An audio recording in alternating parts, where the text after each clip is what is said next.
bem-vindo à reflexão do dia. Você conhece as unidades de medida?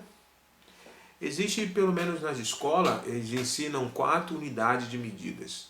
A primeira unidade de medidas que eles ensinam é a unidade de medida de comprimento.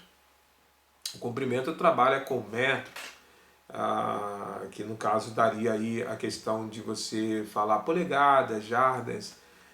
O múltiplo disso seria quilômetros,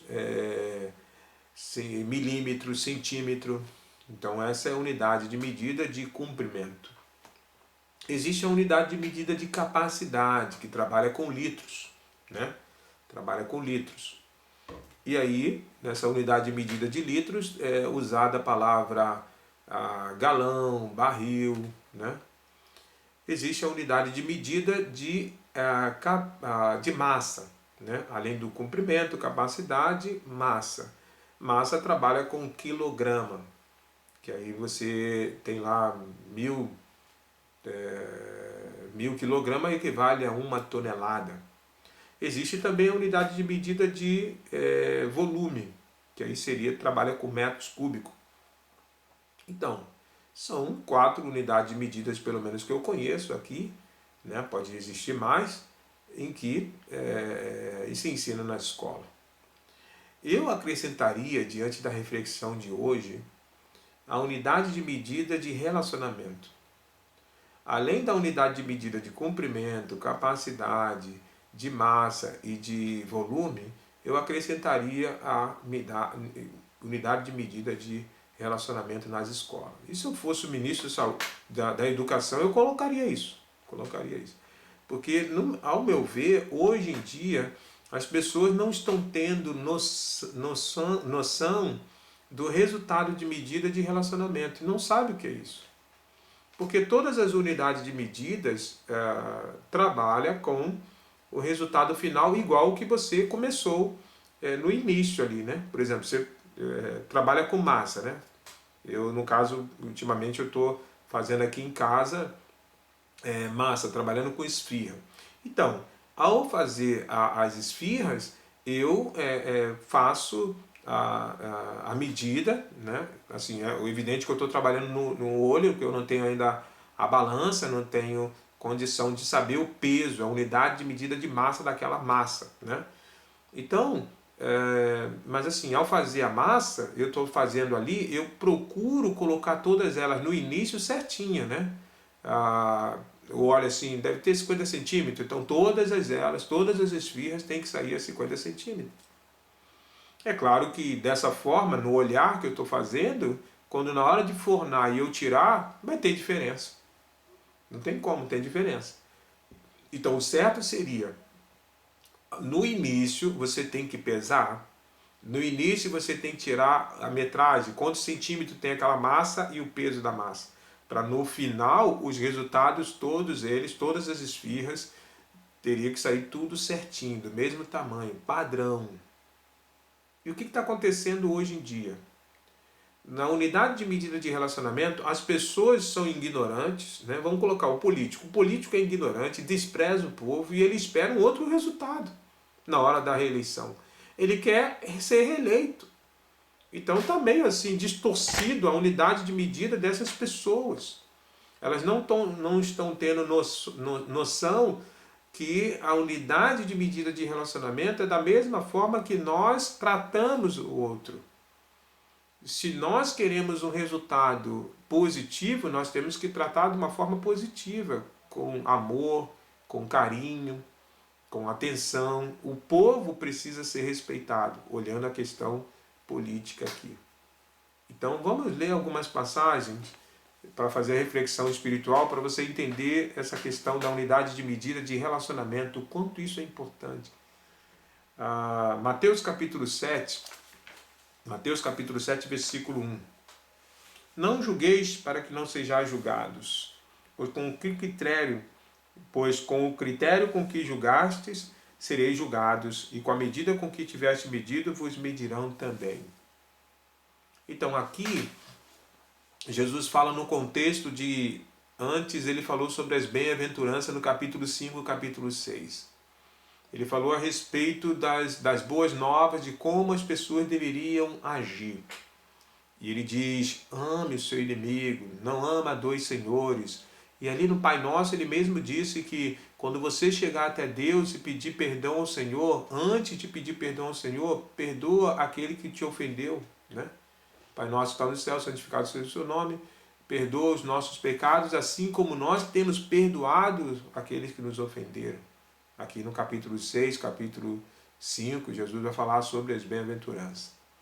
E quando chega no capítulo 7, Jesus então conversando com os seus discípulos, ele coloca essa advertência, ó, cuidado na hora de julgar o outro. O discurso que eu estou fazendo da bem-aventurança, primeiro tem que servir para vocês. Primeiro olhar para vocês. Olha aí o versículo 3, Mateus capítulo 7, versículo 3. Por que vê tu o argueiro no olho do teu irmão, porém não repara na trave que está no teu próprio? Ou como dirás ao teu irmão, deixa-me tirar o argueiro do teu olho, quando tens a trave no teu. Hipócrita, tira primeiro a trave do teu olho, então verás claramente para tirar o argueiro do olho do teu irmão. Então deixa eu só colocar o detalhe aqui. Primeiro, a Bíblia não condena, ela não diz que você não pode avaliar e julgar as pessoas. Entenda bem isso. Você precisa ter um julgamento certo das pessoas, você precisa ter uma avaliação certa das pessoas. Esse é o ponto da Bíblia. Então não é proibido julgar. O que é na questão da proibição do julgamento? É quando você julga sem olhar você. Então você está julgando o outro, primeiro ponto, sem olhar os erros que estão em você. Como é que eu vou julgar uma pessoa a respeito de algo que ela fez, se naquela área que eu vou julgar, eu estou errado também? Então, Jesus diz, não julgueis.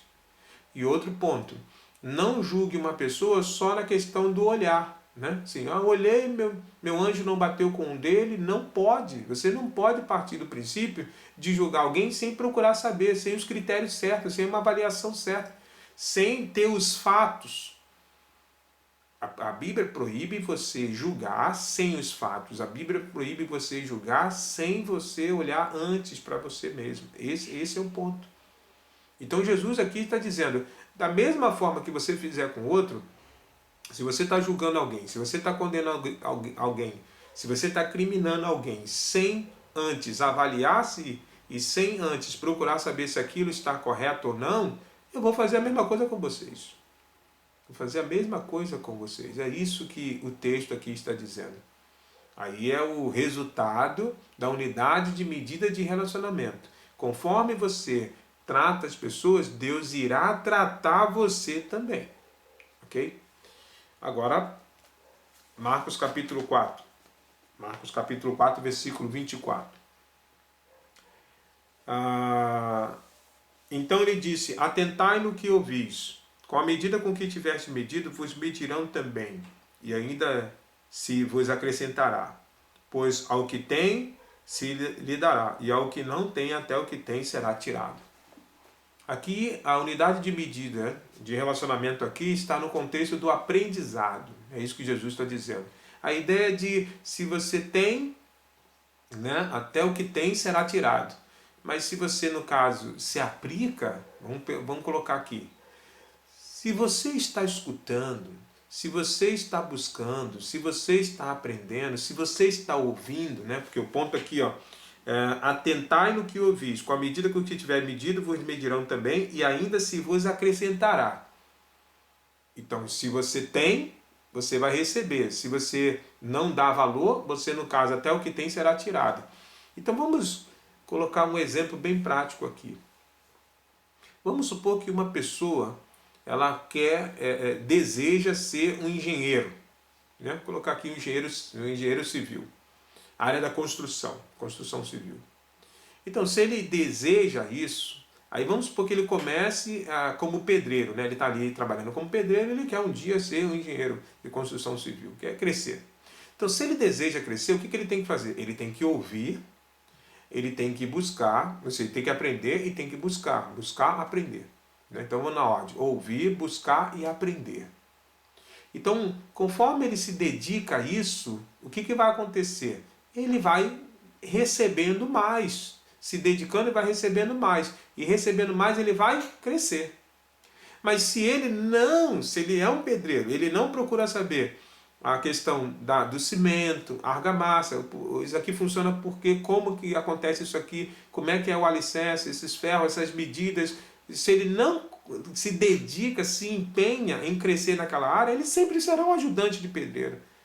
Ele não vai crescer. Por que ele não vai crescer? Gente, resultado da unidade de medida de relacionamento e de busca. Se ele não busca, se ele não procura saber, ele não vai se desenvolver. Então, quer crescer, quer de fato ter um relacionamento melhor com Deus, quer conhecer mais a palavra do Senhor, então busca. Ouça a palavra, busca a palavra, aprenda a palavra e que você irá crescer muito mais nesse relacionamento com Deus. Esse é o resultado da unidade de medida de relacionamento na questão de busca, de ouvir, de crescer. Então, outro, Lucas capítulo 6, do versículo 27 em diante, eu vou ler. Digo-vos, porém, a vós outros, que me ouvis, amai vossos inimigos, fazei o bem aos que vos odeiam. Bendizei os que vos maldizem, orai pelos que vos caluniam. Ao que te bate na face, oferece-lhe também a outra. Ao que tirar a tua capa, deixa-o levar também a túnica. Dá a todo o que te pede. E se alguém levar o que é teu, não entre em demanda. Como quereis que os homens vos façam, assim fazei vós também a eles. Se amais os que vos amam, qual é a vossa recompensa? Porque até os pecadores amam os que o amam. Se fizeste o bem aos que vos fazem o bem, qual é a vossa recompensa? Até os pecadores fazem isso. E se emprestais àquele de quem esperais receber, qual é a vossa recompensa? Também os pecadores emprestam aos pecadores para receberem outro tanto. Amai, porém, vossos inimigos, fazei o bem e emprestai sem esperar nenhum paga. Será grande o vosso galardão e sereis filhos do Altíssimo, pois ele é benigno até para os ingratos e maus. Sede misericordiosos, como também é misericordioso o vosso Pai. Não julgueis e não sereis julgados, não condeneis e não sereis condenados, perdoais e sereis perdoados. Dai, dá-se-vos-á. Boa medida, recalcada, sacudida, transbordante, generosamente vos darão. Porque com a medida com que vos tiveste medido, vos medirão também. Aqui Jesus está falando da questão de relacionamento. Agora, relacionamento no quesito do amor ao próximo, no quesito de ajudar o próximo, no quesito de fazer o bem sem esperar um resultado. Fazer o bem porque isso é uma característica do Deus Altíssimo e será também e tem que ser também uma característica do servo do Senhor. E aí nós pensamos, tem muitas pessoas querendo o amor, tem muitas pessoas querendo compaixão, tem muitas pessoas querendo carinho e atenção, tem muitas pessoas querendo ser tratada com respeito. Só que esse texto deixa bem claro que se você espera isso, você, no caso, tem que dar isso. Você trata as pessoas com respeito, você trata as pessoas com carinho, você trata as pessoas com amor, você dá atenção, independente daquilo que o outro tem. Por exemplo, o profissional de saúde, ele, no caso, médico, enfermeiro e técnico de enfermagem, eles nos hospitais, vamos dizer assim, é a profissão deles, deveria ser assim, eles tratam todos iguais. Eu quero aqui dividir com você um depoimento da minha amiga enfermeira, que ela colocou no status, e se ela colocou no status, é público, então eu peguei e vou compartilhar com vocês. Ela disse assim, uma das pacientes me perguntou, qual seria o meu próximo plantão? Então, sem querer dizer que eu não voltaria, respondi, sábado. Ela, aliviada, me falou, que bom, pois você faz muita diferença nesse lugar. Por que minha amiga recebeu uma resposta de uma paciente desse jeito? Deixa eu concluir a fala da minha amiga. Obrigado, Deus, pelo privilégio de poder servir conforme o teu querer, somando e cuidando de vida. Eu conheço essa minha amiga e é uma pessoa espetacular. Não se esperava uma outra resposta. É uma pessoa que se dedica na profissão que ela está que está exercendo. E com certeza, em cada plantão dela, esses pacientes vão sentir saudade e sente saudade. Porque ela estava na dúvida se volta ou não volta àquela unidade. E aí essa paciente, dizendo a ela, como se dissesse, por favor volte, porque você faz muita diferença nesse lugar. Você está fazendo diferença onde você está. As pessoas estão sentindo falta de você, as pessoas sentirão falta de você. As pessoas gostam de estar ao seu lado, de ter um relacionamento com você, gostam da sua conversa, do seu bom papo. Se você um dia partir, as pessoas sentirão saudade.